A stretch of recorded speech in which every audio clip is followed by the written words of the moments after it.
Hello, good morning everyone. Myself Manoj Kumar, residence Kota, NEET division. ठीक है, अभी देखो हम क्या कर रहे थे बेटा, मोल कॉन्सेप्ट कर रहे थे। ठीक है, और हमने काफ़ी कुछ पढ़ लिया।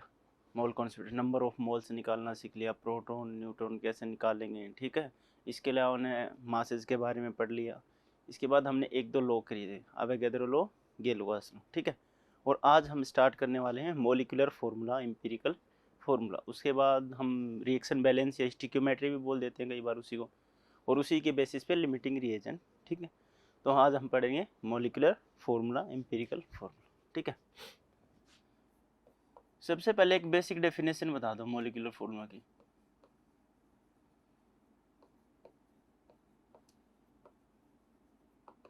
मोलिकुलर फार्मूला क्या बेसिक डेफिनेशन है? ठीक है, सोचो जरा। देखो होता क्या है मोलिकुलर फार्मूला। ठीक है, एक ऐसा फार्मूला, ठीक है, जो क्या करे, किसी मॉलिक्यूल में जो एटम्स हैं उनकी एक्चुअल वैल्यू बताए। उनकी क्या बताए? Actual value. ठीक है, molecular formula, that formula which give actual value of atoms present in A molecule. मान लो कोई भी मॉलिक्यूल ले लो। ठीक है, H2O, CO2, C6, H12O6। तो ऐसा मॉलिक्यूलर फार्मूला उसको बोलेंगे जो मॉलिक्यूल के अंदर एटम्स की एक्चुअल वैल्यू बताए। एक्चुअल वैल्यू का मतलब हाइड्रोजन 2 हैं तो 2, ऑक्सीजन 1 है तो 1। ठीक है, जो कि एक्चुअल वैल्यू बताए बेटा। ये लो, जिसमें carbon 1, oxygen 2, carbon 6, hydrogen 12, oxygen 6। ठीक है, तो सर डिफरेंस क्या है? फिर बात आती है एम्पिरिकल फार्मूला की। मॉलिक्यूलर फार्मूला क्या करता है कि जो मॉलिक्यूल होता है, ठीक है, उसके अंदर जो एटम्स होते हैं उनकी एक्चुअल वैल्यू बताता है। ठीक है, ये तो हो गई एक्चुअल वैल्यू। अब बात करते हैं किसकी? इंपेरिकल फार्मूला की। इंपेरिकल फार्मूला क्या करता है कि जो एटम प्रेजेंट हैं मॉलिक्यूल के अंदर, ये उनकी एक्चुअल वैल्यू बताएगा, और ये क्या करेगा? उनका सिंपलेस्ट रेशियो बताएगा। सिंपलेस्ट रेशियो बताएगा उसी मॉलिक्यूल। जैसे कि सपोज करो ये हमारे पास C6H12O6। ठीक है, इस मॉलिक्यूल के अंदर इतने सारे क्या हैं? Carbon, hydrogen, oxygen. ये इसकी एक्चुअल वैल्यू है। तो ये क्या हो गया बेटा? Molecular formula. इसका हम सिंपलेस्ट रेशियो निकाल लें। सिंपलेस्ट रेशियो मतलब जितना सिंपल रेशियो हम निकाल सकते हैं, 6:12:6।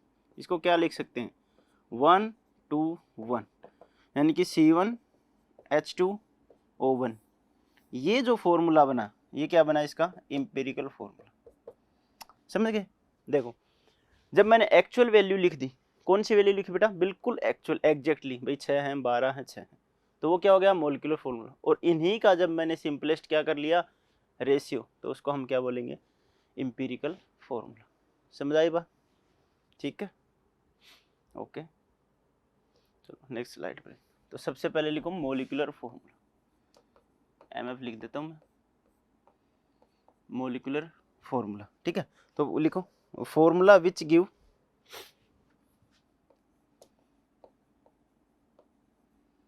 formula which gives actual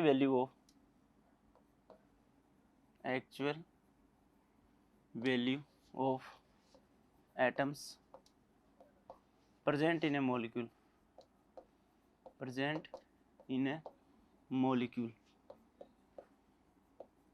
ठीक है, इसके बाद आएगा empirical formula.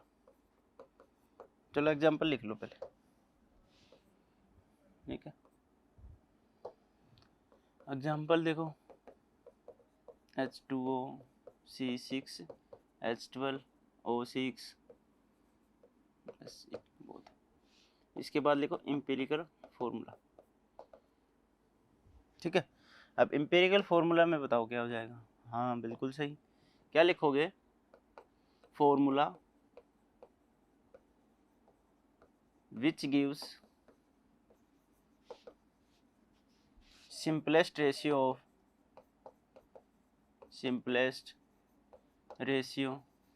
of atoms present in present in a molecule, in a molecule, molecule लिख लो, ठीक है।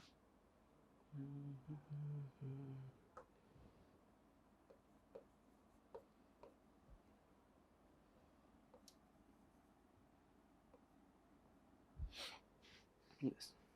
तो फॉर एग्जाम्पल ऐसे लिख लेना, molecular formula C6H12O6 implement empirical formula क्या हो जाएगा बेटा, C1H2O1, ठीक है। ये मोलिकुलर फॉर्मूला, ये क्या हो गया, एम्पिरिकल फॉर्मूला। तो क्या हो गया, जो एक्चुअल वैल्यू बताए एटम्स की वो क्या है, मोलिकुलर फॉर्मूला, और जो उनका रेशियो बताए, सिंपलेस्ट रेशियो जितना हो सकता है, रेशनल में नहीं निकालना, सिंपलेस्ट रेशियो, तो वो क्या हो जाएगा, मोलिकुलर फॉर्मूला। अब देखो इन दोनों के बीच क्या कोई रिलेशन है, बिल्कुल है जी।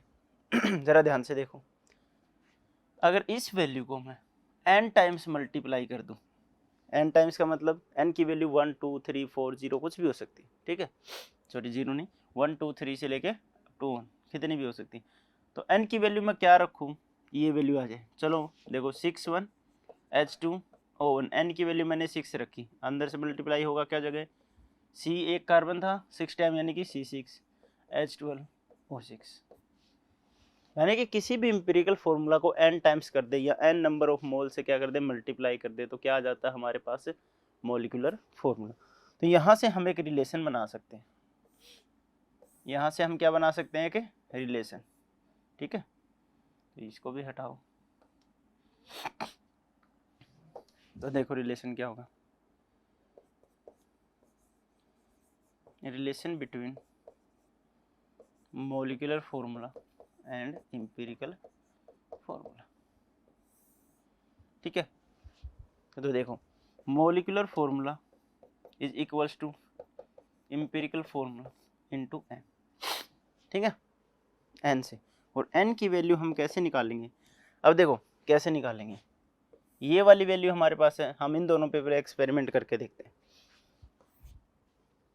बताओ क्या करोगे, अब C6H12O6 का मास बताओ भाई, मोलिकुलर फॉर्मूले का मास बताओ जरा कितना हो जाएगा, 180, ठीक है सर।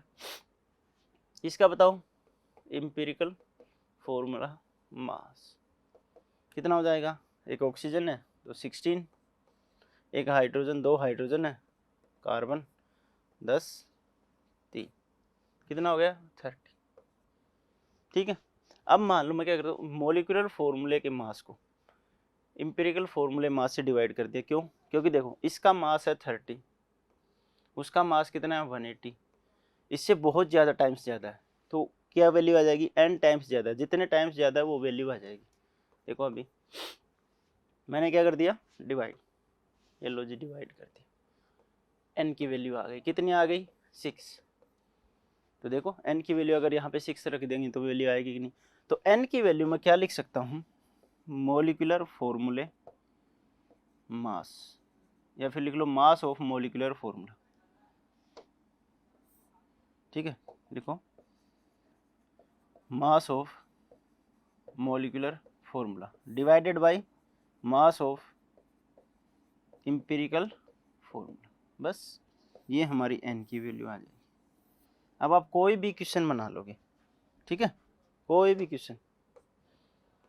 क्वेश्चन हो जाए, बहुत आसान होंगे क्वेश्चन, इसके ऊपर कोई ऐसी वाली बात नहीं है कि आपसे क्वेश्चन बनेंगे नहीं, बहुत ईजी क्वेश्चन आते हैं, ठीक है। तो फिर से देखो एक बार, molecular formula actual value of atoms present in a molecule, empirical formula उन्हीं एटम्स का सिंपलेस्ट रेशियो, ठीक है। और n से अगर मल्टीप्लाई कर दे किसको, एम्पिरिकल फॉर्मूले को n से मल्टीप्लाई कर देंगे, क्या आ जाएगा, मोलिकुलर फॉर्मूला आ जाएगा, बिल्कुल सही है। और मोलिकुलर फॉर्मूले में n की वैल्यू निकालने के लिए हम क्या करते हैं, mass of molecular formula divided by mass of empirical formula, ठीक है। चलो एक क्वेश्चन करते हैं छोटा सा यहीं पे, अच्छा देखो क्वेश्चन क्या है कि अनऑर्गेनिक कंपाउंड कंटेन 60% कार्बन 8%, चलो नेक्स्ट स्लाइड पे जाते हैं, इस पे नहीं होगा, क्वेश्चन मैं लिख देता हूँ, आप ट्राई करो। An organic compound contain 60% carbon and 8% hydrogen. Sorry, 8% hydrogen. Calculate its empirical formula. Calculate its empirical formula. बस चलो क्वेश्चन लिख दिया, पॉज करो, ट्राई करो, ठीक है, देखते। हाँ, गलती कर दी होगी। देखो क्या है, an organic compound contain 60% carbon 8% hydrogen, calculate its empirical formula. भैया इसने बोला है कि सबसे पहली बात तो organic formula, organic compound. Organic compound है तो कार्बन हाइड्रोजन के अलावा और क्या क्या हो सकता है, ऑक्सीजन हो सकता है, नाइट्रोजन हो सकता है, ठीक है, कुछ भी गिवन नहीं। अब यहाँ पे मुझे ऑप्शन देने चाहिए थे वैसे तो, ठीक है, चलो फिर भी एक बार करते। अगर ऑप्शन में ये होता मान लो कार्बन हाइड्रोजन ऑक्सीजन, तो आप क्या कर लें, ऑक्सीजन को लेते एक तीसरा एटम, ठीक है। और वैसे आपको समझ जाना चाहिए, देखो ये 60% है, ये 8% है, टोटल बन रहा है 68%। 100% नहीं बना, यानी कोई तो और एटम होगा जो 32% रहा होगा, ठीक है। अब देखो आगे, मैंने ये सब कर लिया, ठीक है। अब यहाँ पे क्या लिखा है, CHO, साफ क्यों नहीं हो रहा भाई। अगर वहीं CHO से रिलेटेड होते तो आप ऑक्सीजन ले लेते, वहीं का किसी में ऑप्शन, चारों ऑप्शन N से रिलेटेड होते तो ऐसा नहीं होगा कोई ऑप्शन में आपको दे देगा ये, कोई ऑप्शन में देगा नहीं, ऑप्शन विल भी आपको क्वेश्चन के अकॉर्डिंग मिलेंगे बेटा। तो हम यहाँ पे चलो ऑक्सीजन ले लेते हैं, ठीक है। देखो 60% कार्बन है, बिल्कुल है सर। 8% हाइड्रोजन है, बिल्कुल है सर। बाकी जो बच गया वो कौन है बेटा, 32% ऑक्सीजन। अब देखो आगे, 60% कार्बन का मतलब क्या समझते हो, कि मान लो 100 है तो उसमें कितने 60, ये 100 टोटल है तो इसमें 8 हाइड्रोजन, और 100 टोटल है तो 32 कौन हो गया बेटा, हाँ ऑक्सीजन, ठीक है। और आप क्या करो, स्टेप लिख लिया करो इनके, ऐसे समझ नहीं आता। आप कोशिश करो, पहले स्टेप में क्या लिखोगे आप, मास, ठीक है। अगर मास गिवन है तो, अब मास गिवन नहीं है तो ट्राई करो कैसे भी हमको उसको फाइंड आउट कर ले, या जो भी चीज़ है वो क्या कर रहे हो लिख दिया करो, किसमें, स्टेप 1 में। स्टेप मिस नहीं होनी चाहिए। सेकंड टर्म पे हम निकालेंगे मोल। बच्चों आगे क्वेश्चन है भाई मोल ही क्यों निकालेंगे सर, तो देखो ये मैं लिख देता हूँ हाइड्रोजन, कोई भी लगा लो जो आपका मन करे, ये लिख देता हूँ मैं नाइट्रोजन, ऑक्सीजन गैस। अब ये बताओ हाइड्रोजन किस किस से बनना है, 2 हाइड्रोजन सॉरी और 1 ऑक्सीजन H2, ठीक है। तो ये क्या बोलते हो आप इसको, नंबर ऑफ मोल्स ही तो है, कि 2 मोल हमने हाइड्रोजन के लिए, 1 मोल हमने ऑक्सीजन का लिया, तो 1 मोल हमारा वाटर का फॉर्म हो गया। 2 मोल हमने नाइट्रोजन के लिए तो 1 मोल नाइट्रोजन गैस बन गई। 2 मोल हमने ऑक्सीजन लिए तो 1 मोल ऑक्सीजन गैस बन गई। ऐसे ही तो पढ़ते। तो हमें भी इनको क्या कन्वर्ट करना पड़ेगा, मोल में, ठीक है। किस में लेके आएंगे हम, मोल में, ताकि इजीली कैलकुलेट कर सकें, ठीक है। अब देखो तो मोल निकालने के लिए 60 हमारे पास है, किससे डिवाइड कर देंगे, कार्बन का molar mass 12, 8 divided by 1, 32 divided by 16, ये कितना आ गया 2, ये कितना आ गया 8, ये कितना आ गया 5। आ गया कि नहीं आ गया, बताओ जरा। हमारे पास नंबर ऑफ मोल्स कितने आ गए, कार्बन के 5, हाइड्रोजन के 8, ऑक्सीजन के 2। क्या इससे सिंपलेस्ट रेशियो हो सकता है क्या, नंबर ऑफ मोल्स 5, 8, 2, नहीं सर इससे सिंपलेस्ट रेशियो नहीं हो सकता। तो हमारा फॉर्मूला क्या होगा, C8 नहीं, C5 H8 ऑक्सीजन 2। अब देखो सिंपलेस्ट का मतलब है अगर आप किसी से इनको क्या कर रहे हो, कैंसिल कर रहे हो, काट रहे हो किसी चीज़ से, मान लो 2 से ये दोनों, तो इन दोनों को नहीं बेटा, वो इम्प्लीमेंट होगा तीनों पे। अब बच्चे सोचते हैं इसको कर दें 2 1 जा 1, 2 4 जा 8, तो ये हो गया, नहीं पूरे तीनों को, एक ऐसी टर्म से हम कैंसिल आउट करेंगे जिससे क्या हो, तीनों टर्म तीनों ही चले जाएं, 3 है तो 3, 4 है तो 4, ठीक है। हमारे पास इंपेरिकल फॉर्मूला क्या आ गया, C5H8O2। चलो फिर से देखो एक बार हमारे पास क्या था, ऑर्गेनिक कंपाउंड था। ऑर्गेनिक का मतलब कार्बन हाइड्रोजन के अलावा भी कुछ, ठीक है। तो इन्होंने बता दिया 60% कार्बन 8% हाइड्रोजन, तो बच गया 32%, वो कौन है बेटा, ऑक्सीजन। तो हमने सभी के क्या लिख दिए, मासेज लिख दिया। अगर मान लो 100 टोटल है 100, तो 68 और 32 मान लेते हैं। 60 डिवाइडेड बाई 12 कितना आ गया 5, 8 डिवाइडेड बाई 1 कितना आ गया 1, 32 डिवाइडेड बाई 16 कितना आ गया 2। कार्बन कितने हैं 5 मोल, हाइड्रोजन कितना 8 मोल, ऑक्सीजन कितना 2 मोल, ठीक है। इसको सर फिर से लिख देता हूँ, ये ठीक है। तो हमारा इंपीरियल फॉर्मूला क्या होगा, C5H8O2, ठीक है। चलो नेक्स्ट क्वेश्चन की तरफ बढ़ते हैं हम। 7.3 gram of an organic compound,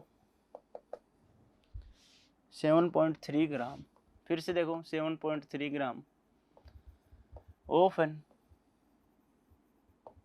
organic compound, ठीक है, contain 3.6 gram carbon, 0.7 gram hydrogen, 0.7 gram hydrogen, ठीक है। ओके नेक्स्ट है 1.5 gram nitrogen, 1.5 gram nitrogen, and rest will be oxygen,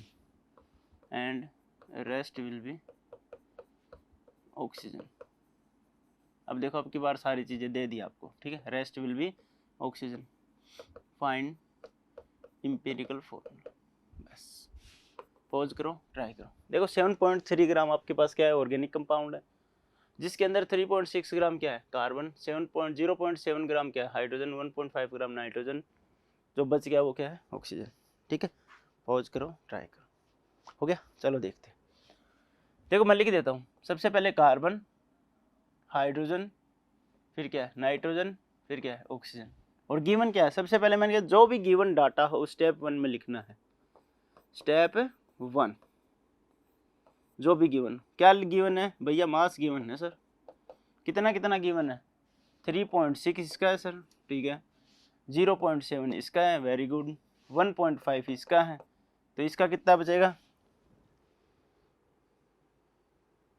7.3, तो देखो ऐड कर लो,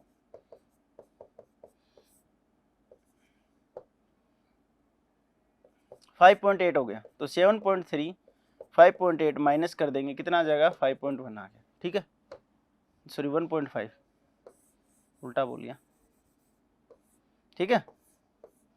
तो कितना आ गया हमारे पास, ऑक्सीजन भी 1.5 गया, सारे के सारे जितने भी थे क्या आ गए। तो स्टेप 2 क्या करेंगे सर, मोल्स निकालेंगे, वेरी गुड। सेकंड नंबर पे क्या निकालेंगे बेटा, मोल, क्योंकि हम किस में डिस्कस करते हैं सारी चीजें मोल्स में।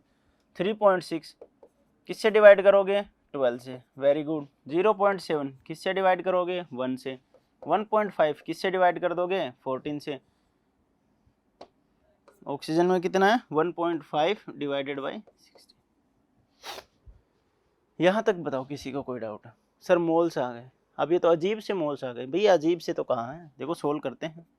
अगर पॉइंट हटा देंगे तो यहाँ पे क्या आ जाएगा 10, नीचे वाली लाइन में लिख देते हैं 3.6 डिवाइडेड बाई 12, तो मैंने क्या किया पॉइंट हटा दिया, नीचे क्या आ गया 10, तो 12 से 3 टाइम्स ऊपर नीचे 10, ठीक है। इसको मैं 0.7 ही लिख देता हूँ, इसको और सोल्व करो 0.3, ठीक है, ये क्या हो गया 0.7।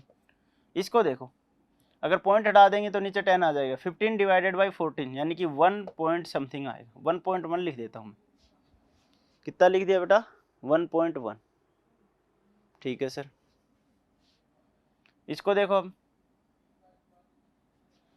1.1 नहीं, गलत हो गया, हाँ देखो 15 1.5 डिवाइडेड बाई 14, जब ये पॉइंट हटाएंगे तो इंटू में 10, अब 15 डिवाइडेड बाई 14 ये आएगा 1.1 और 10 नीचे है तो ये क्या होगा 0.11, ठीक है 0.10 ही आएगा वैसे तो करके देख लो, ये आएगा 1.0 फिर समथिंग आएगा, ठीक है।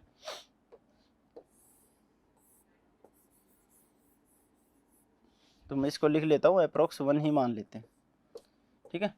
ये चला जाएगा 0.11। आगे बात करते हैं 1.5 डिवाइडेड बाई 16, पॉइंट हटा दो कितना आ जाएगा, ठीक है। कितने टाइम से आएगा सर, किसी टाइम से नहीं जाएगा, तो हम क्या करेंगे पॉइंट लगा देंगे, पॉइंट लगाते इसके आगे आ जाती है 0, 150 में करेंगे कितने टाइम से जाएगा 9 टाइम्स, ठीक है। फिर किससे डिवाइड करेंगे 10 से, तो 0.09 कितना आ जाएगा 0.09। इसी को मैं अप्रोक्स लिख देता हूँ एक बार 0.10। देखो किसी को डाउट हो तो हमने क्या करा भैया, नंबर ऑफ मोल्स निकाल लिए सर, और तो क्या ही कर सकते थे, number of moles 3.2 divided by 12, जब इसको सोल्व करोगे पॉइंट हटा के कितना आएगा 0.3, 0.7 डिवाइडेड बाई 1 0.7 ही आएगा, 1.5 डिवाइडेड बाई 14 0.11 आएगा, ठीक है। 1.5 डिवाइडेड बाई 16 0.09 आया, जिसको हमने अप्रोक्स मान लिया 0.10। क्यों मान लिया, हमें क्या करना है कि ये जो वैल्यू आ जाती है, ठीक है, ये जो जितनी भी वैल्यू आ जाती है इसका हमने क्या निकालना होता है सिंपलेस्ट रेशियो, ठीक है। हम क्या करने की कोशिश करते हैं, किसी ऐसे नंबर से फ्रैक्शन बनी पूरे में, अब पूरी सारी इक्वेशन को देखो ध्यान से, जो सबसे छोटा नंबर होता है उसे डिवाइड कर दिया करो, ठीक है। तो मान लो ये सबसे छोटा है, इससे मैं पूरी टर्म को डिवाइड कर रहा हूँ 0.3 डिवाइडेड बाई 0.1, ठीक है okay, 0.7 divided by 0.1 comma 0.11 divided by 0.10, ये 0 आगे लगाओ तो लगा लिया करो रहने दो, ठीक है। 0.10 डिवाइडेड बाई 0.10, ये कितना आ जाएगा 1, ठीक है। ये कितना आएगा 11 डिवाइडेड बाई डैश अप्रोक्स 1 आ जाएगा, ये कितना आएगा पॉइंट से पॉइंट कैंसिल कितना आ जाएगा भैया 7, ये कितना आएगा पॉइंट से पॉइंट कैंसिल कितना 3, ध्यान से देखो हमारे पास क्या आ गया 3 7 1 1, इसका मतलब हमारा इंपेरिकल फॉर्मूला जो है वो क्या बना बेटा, यस बोलो बोलो सही बोले, कार्बन 3 हाइड्रोजन 7 नाइट्रोजन 1 ऑक्सीजन भी 1, यानी कि C3H7NO, ये हमारा इंपेरिकल फॉर्मूला, ठीक है। बस ऐसे ही क्वेश्चन आएंगे, छोटी छोटी क्या होगी बेटा कैलकुलेशन होगी, आपने जैसे ही नंबर ऑफ मोल्स निकाला इनमें जो सबसे छोटा टर्म होता है सबसे छोटा, उससे आप क्या कर दो डिवाइड कर दो, ठीक है। अगर नहीं समझ आया तो यहाँ पे लिख लिया करो सिंपलेस्ट रेशियो मिलाना, सिंपलेस्ट रेशियो, ठीक है, रेशनल में नहीं होना चाहिए, समझ आ गया। चलो नेक्स्ट क्वेश्चन ट्राई करते हैं। ए compound contain nitrogen and oxygen, ठीक है, ए कंपाउंड कंटेन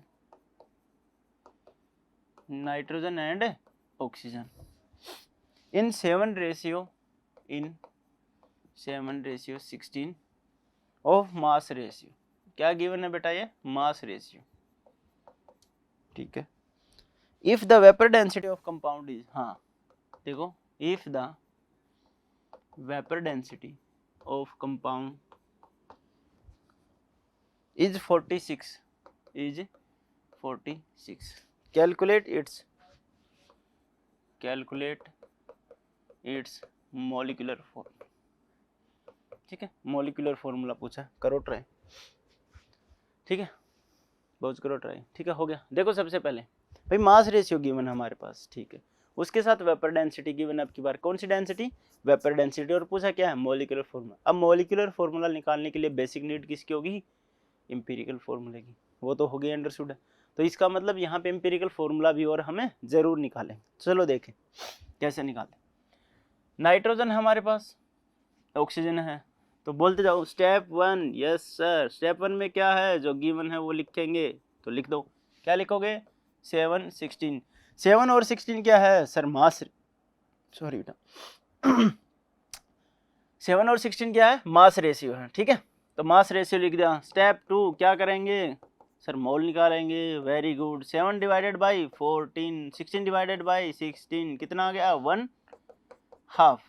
इसी को हम क्या करेंगे सर, सिंपलेस्ट रेशियो बनाएंगे। तो 2 से पूरी इक्वेशन को क्या कर देंगे, मल्टीप्लाई कर देंगे। तो 2:1 क्या आ गया हमारे पास, बताओ, एम्पिरिकल फॉर्मूला।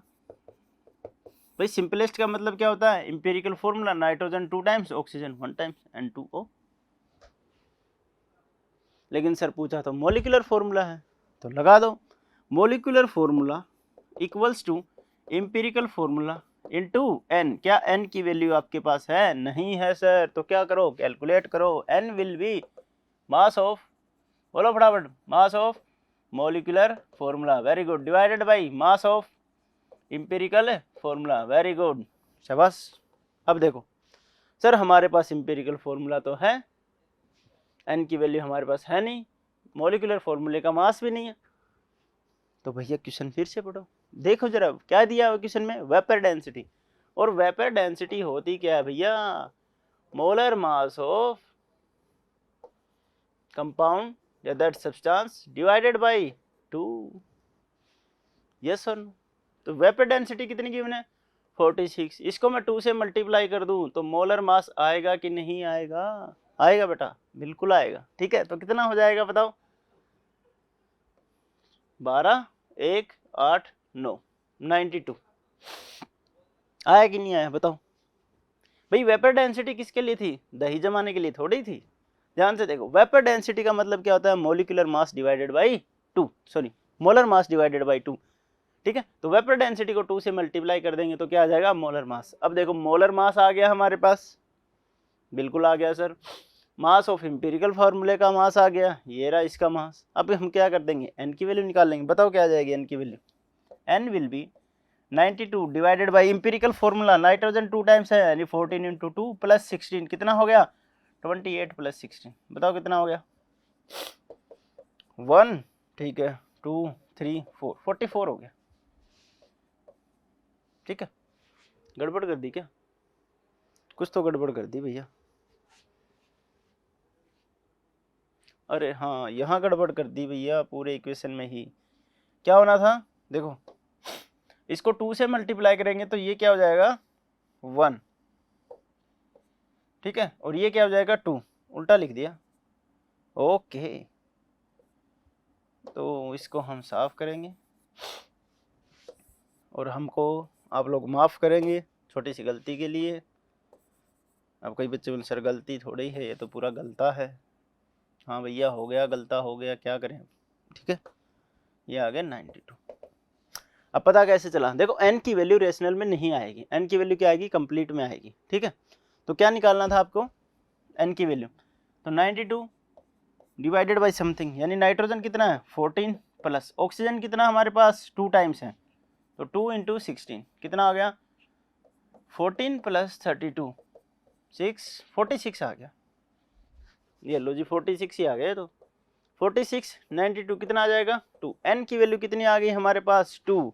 रखेंगे एम्पिरिकल फॉर्मूला और मॉलिक्यूलर फॉर्मूले में तो क्या वैल्यू हो जाएगी बताओ फटाफट। बिल्कुल बिल्कुल, शाबाश शाबाश, बिल्कुल सही बता रहे हो। क्या हो जाएगी बेटा, देखो मॉलिक्यूलर फॉर्मूला निकालना है, एम्पिरिकल फॉर्मूला है, n की वैल्यू रख दो, तो molecular formula will be N1O2, n की वैल्यू कितनी 2, 2 से मल्टीप्लाई कर दो क्या आ जाएगा N2O4। ये हमारे पास क्या आ गया मॉलिक्यूलर फॉर्मूला। बताओ किसी को डाउट हो तो। हमारे पास क्या गिवन था, मास का रेशियो गिवन था। मास के रेशियो को हमने लिखा, लिखा कि नहीं लिखा, बिल्कुल लिखा। फर्स्ट स्टेप क्या लिखेंगे फटाफट बताओ, जो भी गिवन डाटा हो वो लिख दो। मास गिवन है, मास लिख दिया। नंबर ऑफ पार्टिकल गिवन है, नंबर ऑफ पार्टिकल लिख देते। सेकंड अटेम्प्ट क्या करेंगे, सबसे सेकंड स्टेप में फटाफट मोल निकालेंगे। सर मोल निकाल लिए, मोल आ गए सर, मोल आ गए सर, रेशनल में आ गए, तो क्या करो सिंपलेस्ट फॉर्म में लिया हो, है तो मल्टीप्लाई करके आ जाएंगे किसी एक पर्टिकुलर चीज़ से, या फिर पॉइंट में आ रहे हो तो डिवाइड कर दो किसी एक ऐसे नंबर से कि सारे के सारे कैलकुलेट हो जाए। ठीक है, जैसे जैसे क्वेश्चन बनाते जाओगे आपको पता चलता जाएगा इन चीज़ों का। ठीक है, तो सर हमारे पास सिंपलेस्ट फॉर्म आ जाएगी। सिंपलेस्ट फॉर्म मतलब इंपेरिकल फॉर्मूला। ठीक है, अगर एक्चुअल नंबर ऑफ एटम आते हैं तो क्या मॉलिक्यूलर फॉर्मूला, और सिंपलेस्ट फॉर्म आती है तो एटम्स की बिल्कुल इंपेरिकल फॉर्मूला। इंपेरिकल फॉर्मूला आ गया सर, मोलिकुलर फॉर्मूला था एम्पिरिकल फॉर्मूले को n टाइम्स मल्टीप्लाई करना। अब n की वैल्यू है नहीं, तो हमने देखा कि क्वेश्चन में वेपर डेंसिटी थी, वेपर डेंसिटी का कोई तो काम रहा होगा क्वेश्चन में जो डाटा गिवन है ना, ये समझ लिया करो भाई, देख के तो चले एक बार, कुछ ना कुछ तो यूज रहा होगा। वेपर डेंसिटी क्या होता है? Molar mass of compound divided by 2। तो यहाँ से हमने वेपर डेंसिटी मालूम है, 2 मालूम है, तो क्या आ जाएगा? Molar mass. अब देखो दोनों वैल्यूज आ गई, मोलर मास ठीक है किसका? मॉलिक्यूलर फॉर्मूले का, और divided by mass of empirical formula, empirical formula हमने बना लिया, तो इसका मास हमने कैलकुलेट कर लिया। किसकी वैल्यू आ गई? n की। n की वैल्यू आ गई तो एम्पिरिकल फॉर्मूला को किससे मल्टीप्लाई कर देंगे हम? n से। That's it, simple. ओके हम आगे चलते हैं। हम आगे आप क्या पढ़ोगे बताओ? देखो मॉलिक्यूलर फॉर्मूला हो गया, एम्पिरिकल फॉर्मूला हो गया, अब बात करते हैं स्टिक्योमेट्री या रिएक्शन बैलेंस। ठीक है, जो आप प्रोडक्ट बनाते हो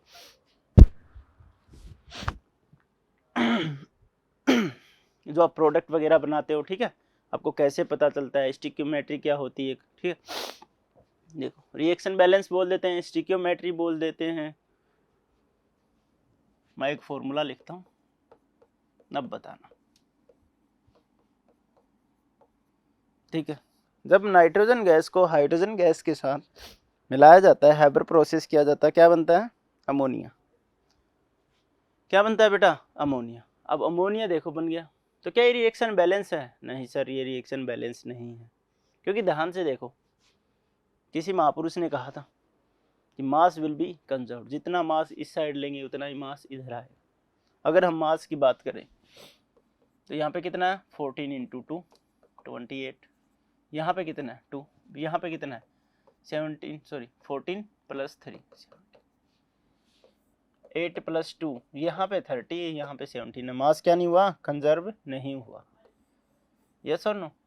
समझने का तरीका है, किसी भी एंगल से समझ लो। तो आखिर इसमें दिक्कत क्या थी भैया? एक छोटी सी दिक्कत थी, हम इस रिएक्शन को क्या नहीं समझ पा रहे थे? बैलेंस। तो किसी भाषा ने बैलेंस कर दिया, उसको नाम दिया स्टिक्योमेट्री। यानी नाइट्रोजन यहाँ पे 2 है, वहाँ पे नाइट्रोजन कितना है बेटा? 1, हमने इसको 2 टाइम्स कर दिया।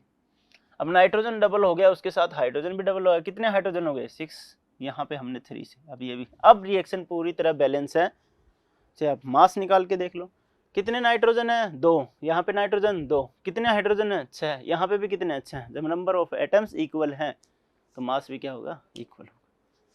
इसी को बोला जाता है स्टिक्योमेट्री कोफिशिएंट। यहाँ पे कुछ नहीं है तो मैं 1 लिख देता। अब इसका मतलब समझो आप क्या होगा। इन स्टिक्योमेट्री कोफिशिएंट का मतलब होता है 1, 3 और 2, और ये हम कंसिडर करके चलेंगे बेटा हमेशा मोल, क्योंकि मास सबके लिए डिफरेंट हो सकता है। नंबर ऑफ मोल्स, उसका mass divided by molar mass. ठीक है, मोल्स की टर्म में बात कर सकते हैं, और किसकी टर्म में बात कर सकते हो? वॉल्यूम की टर्म में, एन की टर्म में, या प्रेशर की टर्म में।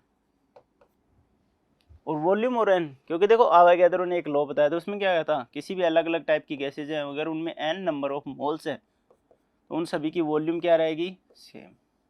क्या वॉल्यूम रहेगी? N × 22.4 litre.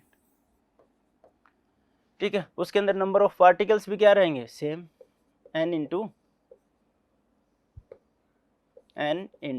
n।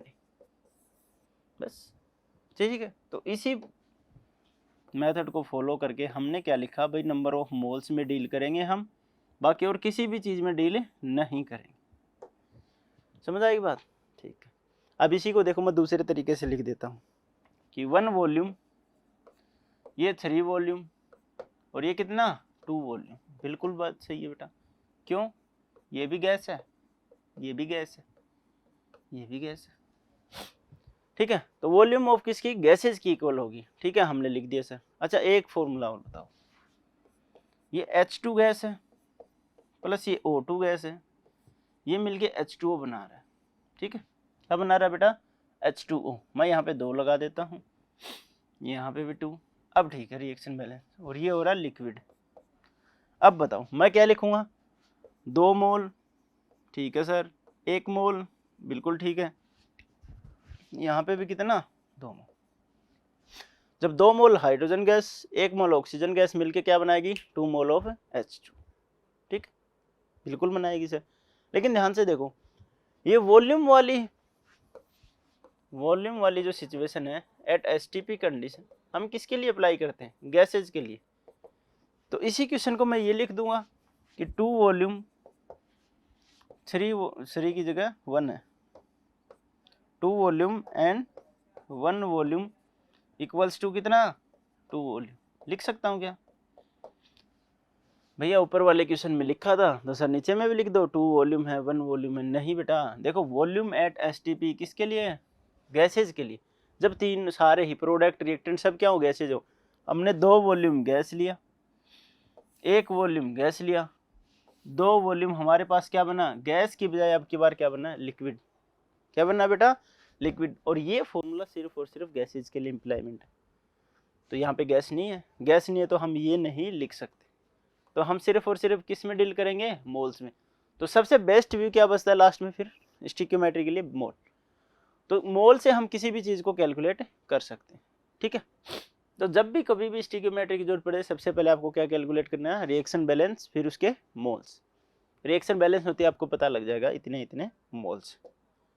तो बस ये एक तरीके का मेथड है, ठीक है। अब डायरेक्ट क्वेश्चन करते हैं। ओके, क्वेश्चन देखते हैं हम।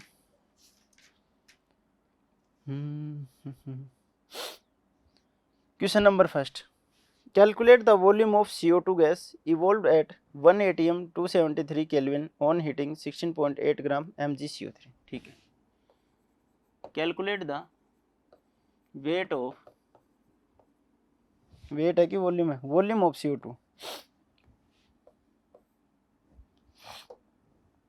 Calculate the volume of CO2 gas at 1 atm and 273 kelvin,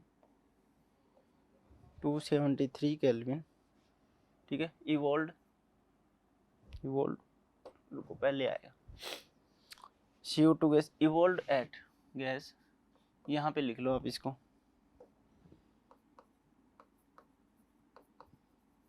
evolve at 1 atm and 273 kelvin on heating 16.8 gram mgCO3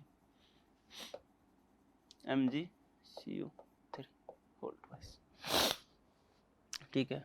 अरे फिर से गलत लिख दिया। mgCO3 सॉलिड, कैसा है बेटा? ये सॉलिड। बस ये कैसे ना, पॉज करो, ट्राई करो, है ना। देखो क्या लिखा है, mgCO3 है। चलो मैं रिएक्शन लिख देता हूँ। ये कैसा है बेटा? सॉलिड है। चेंज हो रहा है किस में? CO2 gas. CO2 गैस बन रही है, एक तो बोल ही रहा है खुद ही।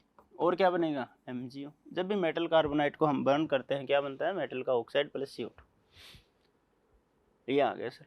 अब देखो ये सॉलिड है, वो गैस है, तो हम क्या नहीं लगा सकते? वॉल्यूम के टर्म में हम इसको नहीं लिख सकते। तो हमें किस में डील करनी पड़ेगी बेटा? मोल्स में। तो फिर से सबसे फर्स्ट काम, स्टेप 1 हमेशा याद रखो, रिएक्शन शुड बी बैलेंस। भैया रिएक्शन अगर आपने बैलेंस नहीं थी कि आपका क्वेश्चन 100% गलत हो, ठीक है। चलो मैं बैलेंस करता हूँ। 1 mg है, उधर भी 1 mg है, ठीक है। 1 कार्बन है, उधर भी 1 कार्बन है, 3 ऑक्सीजन इधर है, 3 ऑक्सीजन, 2 और 1 3। तो रिएक्शन तो हमारी बिल्कुल परफेक्ट। यानी मैं लिख सकता हूँ, जब इसका हमने 1 मोल लिया तो इसका भी 1 मोल बना और इसका भी 1 मोल बना। बना कि नहीं बना? बिल्कुल बना सर। अब हमने देखो क्या करा, 1 मोल से ये बनना है, ठीक है। ये हमारे पास, इसको आप ऐसे एज इट इज ये लिख लिया करो।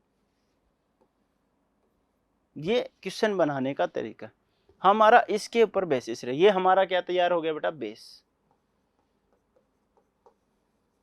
ठीक है। हम क्या करेंगे? एक बेस तैयार करेंगे सबसे स्टेप 1 में, हो गया।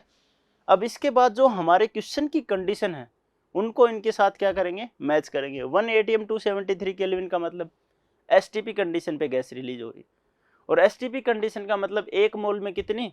22.4 लीटर। तो चलो लगाते हैं हिसाब। ये जब 1 मोल है तो ये 1 मोल बनेगा, ये 1 मोल। लेकिन ये एक्चुअल में कितना गिवन है? एक्चुअल में कितना गिवन है बेटा? बताओ जरा। 16.8 ग्राम, 16.8 ग्राम। तो हम इसके क्या निकाल लेंगे, नंबर ऑफ मोल्स। बताओ कितने आएंगे, Mg कितना 24, कार्बन कितना 12, हाइड्रोजन ऑक्सीजन कितना 3 ऑक्सीजन है तो 48, 10 14 1 2 2 4 84। ये हमारे पास क्या आ गया, ठीक है, number of moles.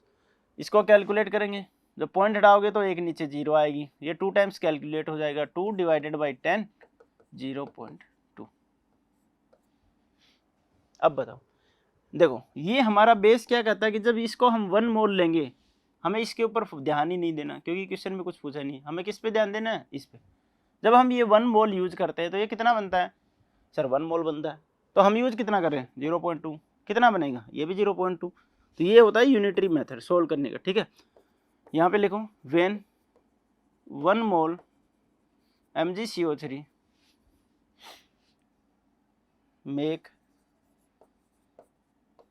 1 mole CO2, ठीक है, ओके। अब क्या करोगे, जब हम इसको 0.2 मोल लेंगे तो ये भी कितना बनाएगा 0.2 मोल CO2। देखो आंसर आ गया। कितनी गैस रिलीज होगी बेटा, 0.2 मोल ऑफ गैस रिलीज होगी, लेकिन क्या मोल में पूछा नहीं। सो वॉल्यूम ऑफ CO2 कितनी हो जाएगी 0.2 मोल इंटू 22.4, 44812, ये लो जी 4.48 लीटर। किसी को डाउट हो तो बोलो। तो जब कभी भी ऐसा क्वेश्चन है, सबसे पहले आपको रिएक्शन बैलेंस करनी है, और रिएक्शन बैलेंस करके नीचे ये लिखना है, ये आपका बेस है, ठीक है।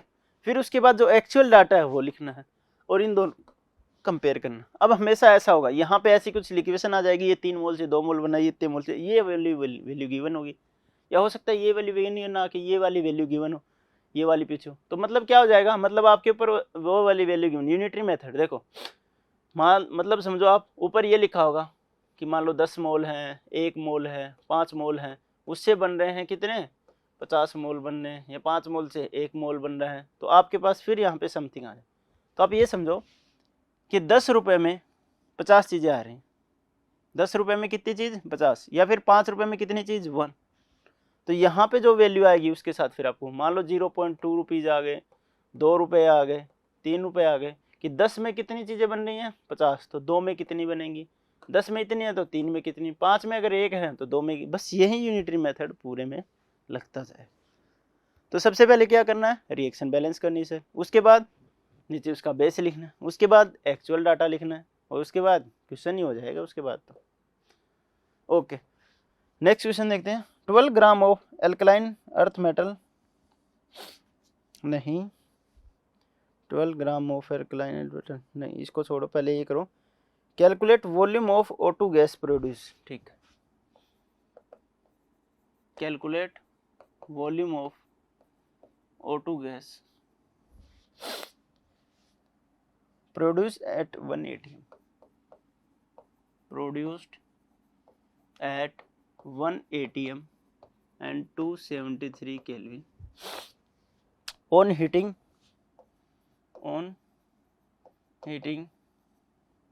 24.5 gram 5 gram KClO3 पॉज करो, ट्राई करो, रिएक्शन में लिख देता हूँ, ये लो जी KClO3, पता लगना चाहिए आपको, ठीक है। देखो क्या लिखा है, O2 गैस रिलीज होगी तो इसमें से O2 गैस रिलीज कर दो, और KCl एज इट इज, ठीक है। चलो ट्राई हो गया। देखो हमारे पास KClO3 को हमने हीट करा, हीट करते ही हमारे पास KCl प्लस O2 बन गया। क्या रिएक्शन बैलेंस है सर, रिएक्शन तो बैलेंस नहीं है, कुछ तो गड़बड़ है। K एक है, क्लोरीन एक है, क्लोरीन एक है, O3 यहाँ पे, O2 वहाँ पे, तो ये तो O2 O3 मैच नहीं हो रहे। तो मैं क्या करता हूँ, इसको बैलेंस करने की कोशिश करता हूँ, आप बताते चलो। इसको मैं 2 से मल्टीप्लाई कर दूँ, वो कितने हो जाएंगे 4, तो भी ये बैलेंस नहीं होगा। उसको मैं 3 से मल्टीप्लाई कर देता हूँ, कितने हो गए 6। इसको कितने से मल्टीप्लाई करूँ बेटा 2 से, तो ये कितने हो गए 6।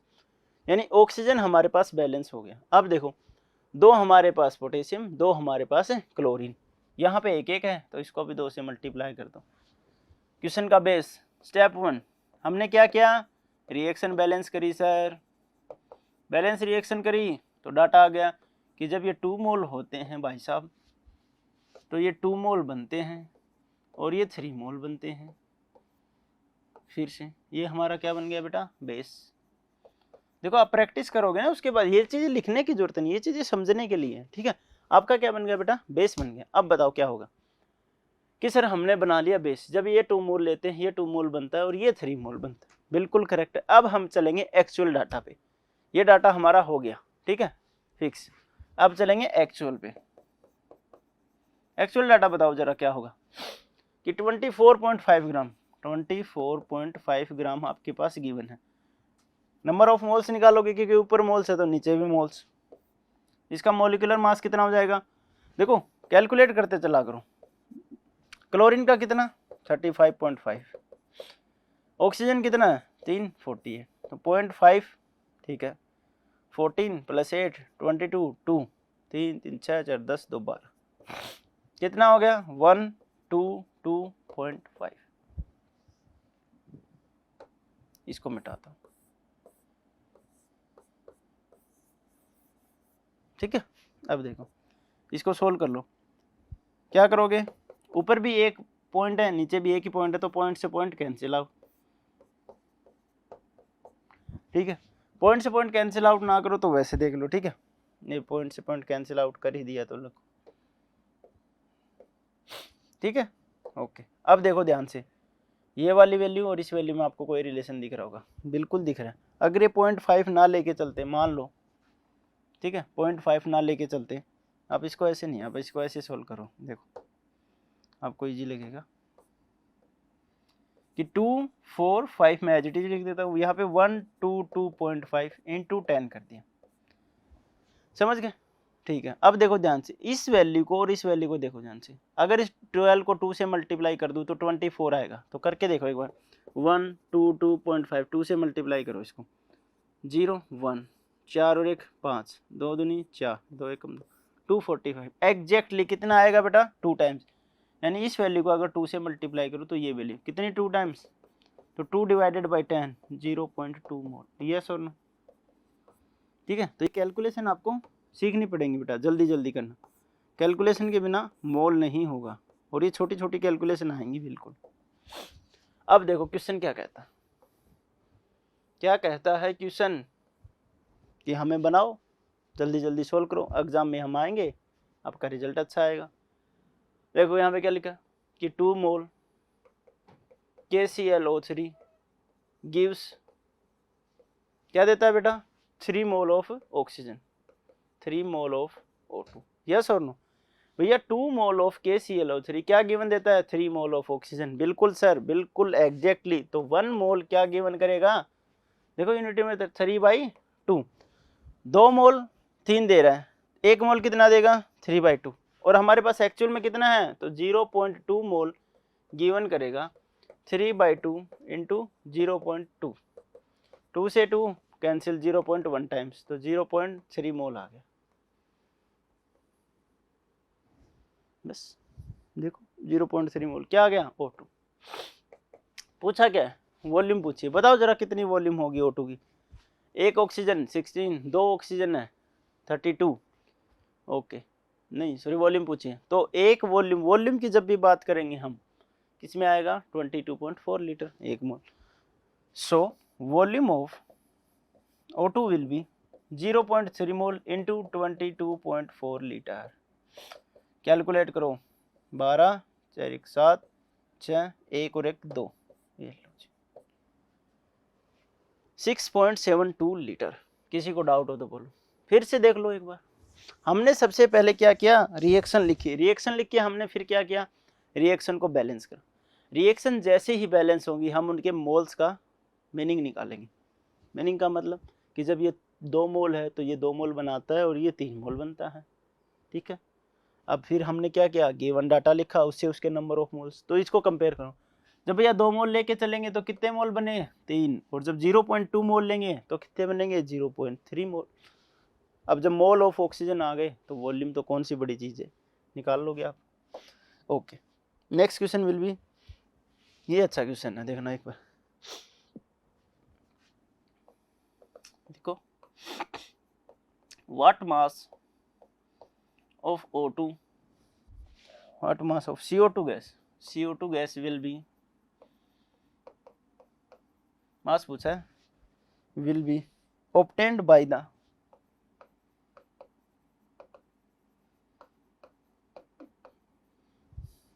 the complete combustion of complete combustion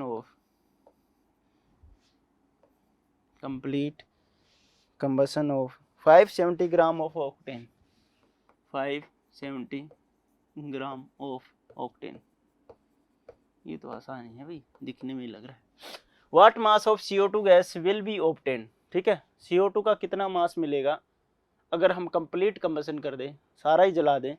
octane, कितना ऑक्टेन है 570 ग्राम। पॉज करो, ट्राई करो। हो गया, चलो देखते हैं। आपके पास क्या लिखा है 570 ग्राम ऑक्टेन। अब ऑक्टेन पे आ जाओ। सर ऑक्ट का मतलब तो होता है 8 कार्बन।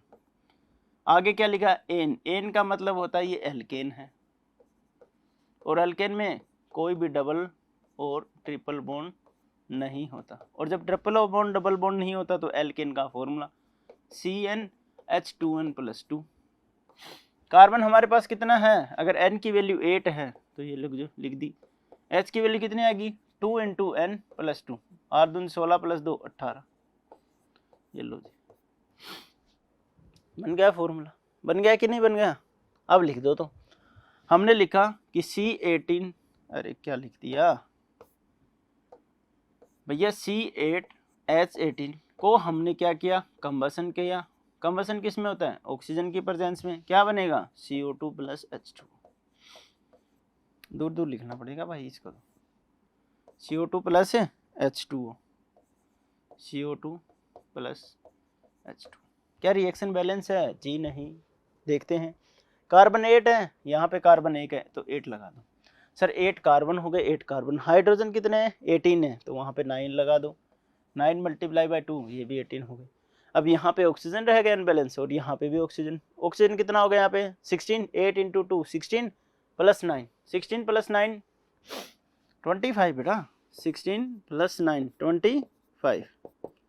अब यहाँ पे देखना, हमारे पास पहले से ही 2 ऑक्सीजन है, मैं ये मान लेता हूँ X, ठीक है, और इसको मल्टीप्लाई कर दिया हमने 2, क्योंकि 2 ऑक्सीजन है। यहाँ पे आपको कुछ लिखना है, वो X मान लिया, और कितना वैल्यू उसकी 2 से मल्टी, और वैल्यू हमको क्या निकालनी है 25। तो X की वैल्यू क्या हो गई 25 / 2, यानी कि इसको मैं 25 / 2 से मल्टीप्लाई कर दूं तो कितनी आ जाएगी वैल्यू इसकी 25, ठीक है। ओके, अब बताओ क्या करेंगे। सर नंबर ऑफ मोल्स का रिलेशन निकालेंगे, जो आपने बेस बताया था वो बेस लिख लिया हमने, बिल्कुल शाबाश। तो बेस में देखो क्या बना, ये 1 मोल है भाई साहब, ठीक है, ये 25 / 2 मोल है। जब इन दोनों की हेल्प होती है तो 8 मोल CO2 बनता है। वाटर को अब लिखने की जरूरत नहीं है बार बार, यानी कि जब ये 1 मोल है तो ये कितने मोल दे रहा है 8 मोल। सर गिवन डाटा लिखो एक्चुअल से, ये है गिवन, ठीक है, गिवन लिख लो, या रिएक्शन बैलेंस लिखो इसको, रिएक्शन जो हमने बैलेंस करी उससे बनाई। फर्स्ट स्टेप क्या था रिएक्शन बैलेंस, ये हमारा क्या बन गया बेस। अब एक्चुअल यानी कि जो क्वेश्चन में गिवन है, बताओ क्वेश्चन में क्या गिवन है 570 ग्राम। अरे भैया इसके क्या निकालो मोल्स। अब मोल्स निकालने के लिए हम क्या करते हैं बताओ, हमारे पास C8 और H18 है, कार्बन कितना है बेटा 12 × 8 टाइम्स, यानी कि 72 नहीं 96, कितना हो जाएगा 96, वेरी गुड। हाइड्रोजन कितना है सर, हाइड्रोजन का 1 होता है, 18 है तो टोटल 18 हो गया। कितना आ गया 114, ठीक है। ये हमारा एक्चुअल। अब नंबर ऑफ मोल्स निकालो। देखो इसको किससे कैलकुलेट कर सकते हैं, 5 टाइम्स चला जाएगा। जब इसको 5 टाइम्स चला जाएगा पूरा पूरा कितने आ गए, 5 मोल। सर अब तो क्वेश्चन बड़ा आसान है, अब तो पूरा ही क्वेश्चन बन गया। तो बताओ क्या हो जाएगा, बिल्कुल सही। क्या हो जाएगा बेटा, आपने क्या करा कि 1 मोल है, कि 1 मोल C8H18 गिव्स कितने मोल, 8 मोल। कौन सा, CO2। यस और नो, ठीक है सर। अब 1 मोल C8H18 इतना दे रहा है, तो हमारे पास टोटल कितना है, 5 मोल। 5 मोल कितना देगा, 8 × 5 40 मोल CO2। आपके पास टोटल CO2 कितनी आ गई, 40 मोल्स। और आपसे क्या पूछा है, उसका मास पूछा है अब की बार, ठीक है। टोटल मोल्स कितने आ गए, तो सॉरी मास बता दो अब। Molar mass equals to number of moles into molar mass. Mass कितना आ जाएगा, नंबर ऑफ मोल्स कितने हैं बेटा, 40 इंटू मोलिकुलर मास ऑफ किसका, CO2 44। बस आ गया, ये लो जी। फिर से देखो, उसने ऑक्टेन गिवन था, क्या गिवन था बेटा, ऑक्टेन। तो ऑक्टेन को हमने लिख लिया, C8H18 लिख दिया। इसकी कई रिएक्शन बैलेंस की, जब इसका 1 मोल लेते हैं तो इसका कितने मोल बनते हैं, 8। कैलकुलेट करा, हमें मिले 5 मोल। 1 मोल से कितने, 8, तो 5 मोल से सर 40 मोल। और 40 मोल बन गए तो हमें क्या निकालना है, मास। मास का फॉर्मूला क्या होता है, N into molar mass. N कितना है, 40, मोलर मास 44, 1760 ग्राम, ठीक है। ओके, इसके बाद देखो फिर लिमिटिंग रिएजेंट करते हैं। क्या करते हैं बेटा, लिमिटिंग रिएजेंट। फिर उसके ऊपर 1-2 क्वेश्चन करेंगे।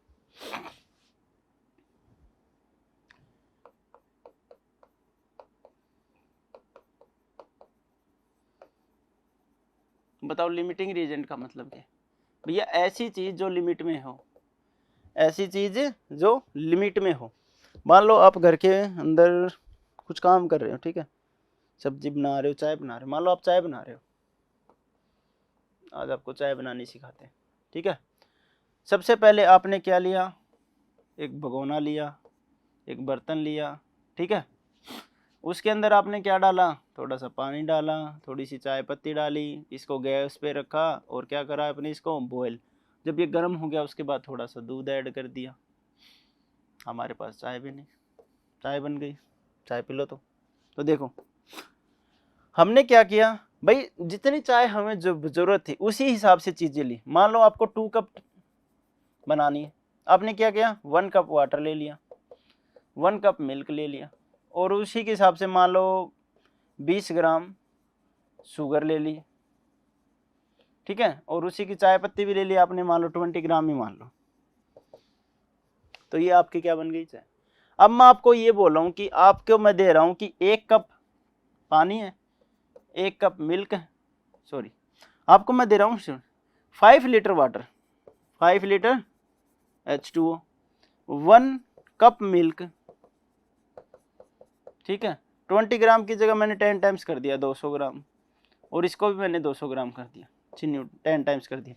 तो आप क्या बनाओगे, अब कितने कप बनाओगे, ज़्यादा बना दोगे क्या, नहीं बेटा। आप किसके अकॉर्डिंग चलोगे, अब दूध के, जितना दूध है उसी के अकॉर्डिंग चाय बनेगी।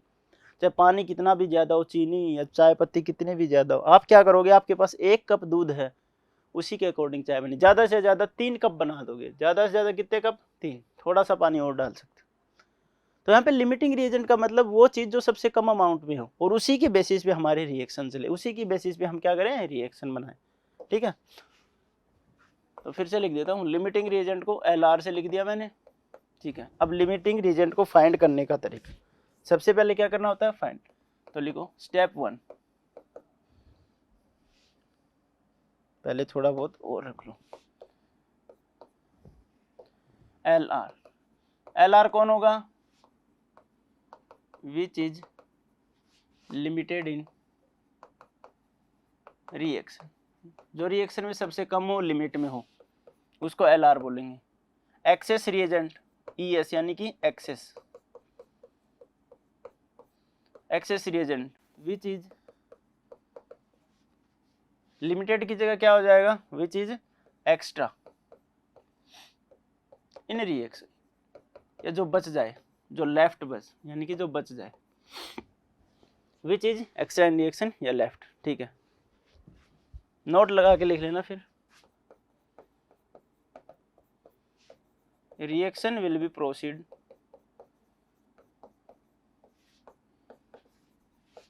On the basis of LR। किसके बेसिस पे बेटा? LR के बेसिस पे। ठीक है, लिमिटिंग रीजेंट के बेसिस पे। अब देखो calculation of limiting reagent. Limiting reagent को कैलकुलेट करोगे, कैसे कैलकुलेट करोगे? सबसे पहला स्टेप, सबसे कंपलसरी, क्या लिखोगे? Balance the reaction. ठीक है, स्टेप 2, जो गिवन डाटा है वो लिख दो और उसी के बेसिस पे आके क्या निकालो? Calculate number of moles. Reaction balance करो, कैलकुलेट नंबर ऑफ मोल्स करो। अब नंबर ऑफ मोल्स आ गए स्टेप 3 में, divided number of moles by stoichiometry coefficient, by their stoichiometry coefficient लिख लो।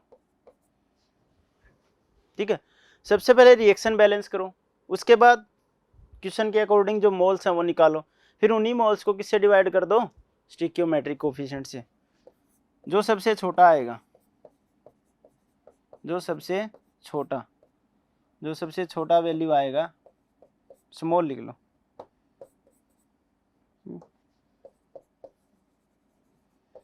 जो सबसे स्मॉल आएगा वही हमारा क्या होगा? LR, और जो ज़्यादा होगा वो क्या होगा बेटा? ER, excess reagent. तो कितने स्टेप हैं? बस 3 स्टेप है। ठीक है, तो चलो देखो क्वेश्चन बनाते हैं। ठीक है, लिमिटिंग रीजन पे हमारे पास है calculate the mass of P4O10। Question से जल्दी समझ आएगा। Calculate the mass of P4O10 obtained when 1.24 gram, obtained when 1.24 gram P4 react with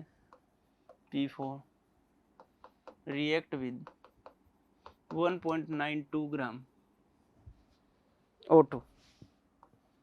ठीक है, देखो पोज करो, ट्राई करो। Calculate the mass of P4O10 obtained when 1.24 gram P4 react with 1.92 gram oxygen. Reaction आपको पता है, ये लो जी P4 प्लस ये लो जी O2, ये हमारे पास P4O10 बन गया। ऑक्सीजन कितना? 10, तो 5 लगा। अब देखो सबसे पहले क्या क्या काम किया आपने? Step 1 balance reaction, very good, हमने बैलेंस कर लिया। स्टेप 2 क्या लिखने हैं? Number of moles.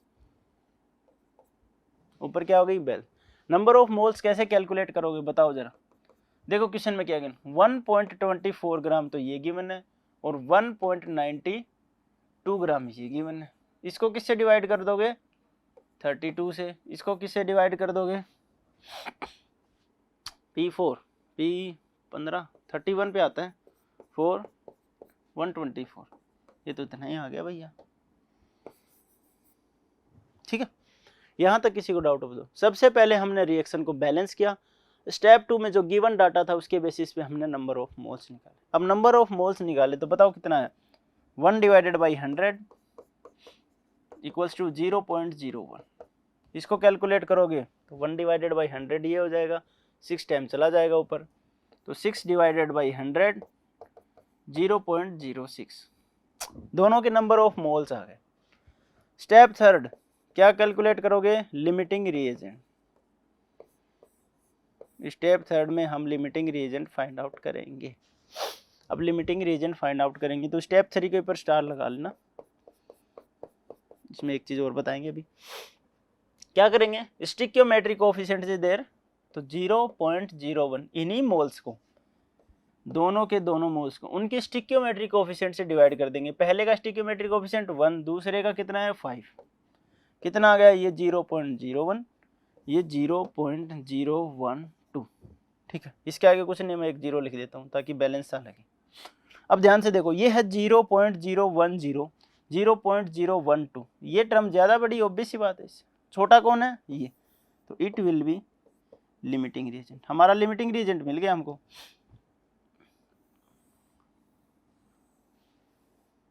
यहाँ पे लिख लेना this is only for finding LR,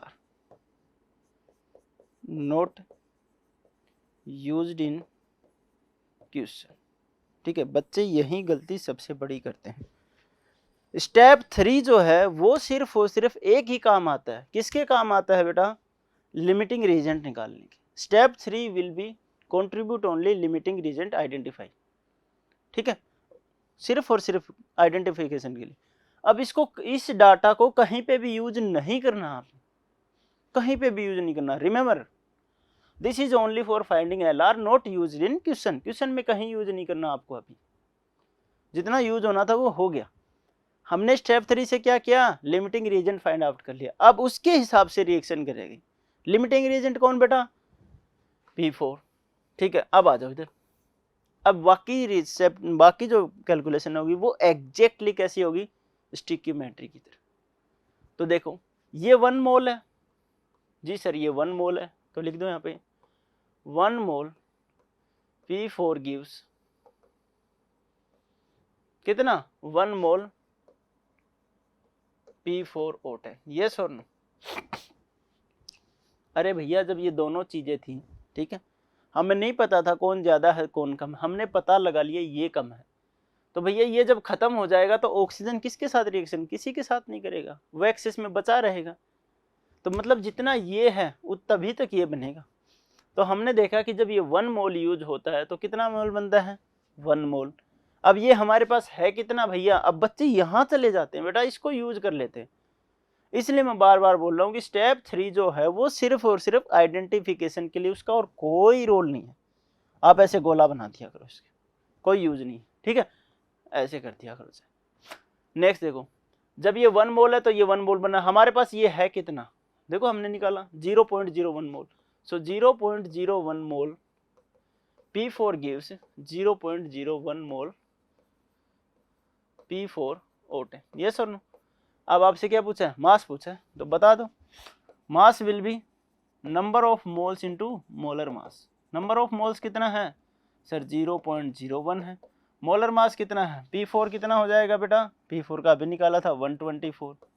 oxygen 10 है, कितना है? 160। 284 कितना आ गया? 284, 2 पॉइंट छूट गए, तो 2.84 ग्राम। 2.84 ग्राम। यस और नो? ठीक है, एक क्वेश्चन और करते हैं, उसके बाद आपको क्लियरली आइडिया लग जाएगा कि मैं क्या कहना चाह रहा हूँ। ठीक है, क्वेश्चन लिखो आप। क्वेश्चन गिवन है आपके पास P4S, the mass of Mg3N2 लिखो। The mass of Mg3N2 produced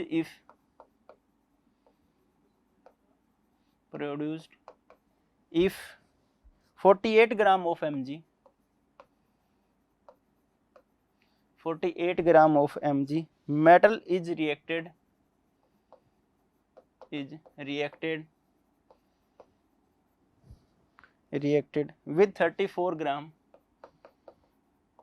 with 34 gram NH3 gas is, बस ये फाइंड आउट करना। ठीक है, रिएक्शन मैं आपको दे देता हूँ। MgN3 है, रिएक्शन करेगा। ठीक है, क्या बना रहा है? Mg3N2 plus 3H2।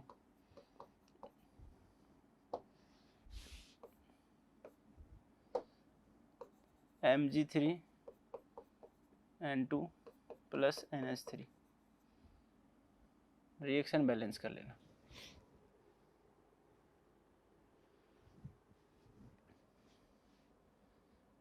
अरे फिर से गलत ही लिख दिया। क्वेश्चन में गिवन है बेटा masses of Mg produce Mg metal is reacted with, तभी मैं सोचूं बार बार गलत क्यों हो रहा है। हाँ देखो क्वेश्चन में क्या कहना, Mg मेटल है, अमोनिया के साथ रिएक्ट कर रहे हैं, Mg3 मेटल नाइट्राइड बना रहे हैं और साथ में हाइड्रोजन गैस लिबरेट हो रही। अब पूछ रहा है द मास ऑफ Mg3n, इसका कितना मास बनेगा। पहला स्टेप बताओ, बिल्कुल सही, reaction will be sir balance, reaction को क्या करेंगे हम, बैलेंस करेंगे। आंख मीच के करो, Mg3 तो कितना लगा दो इसके आगे 3, वेरी गुड।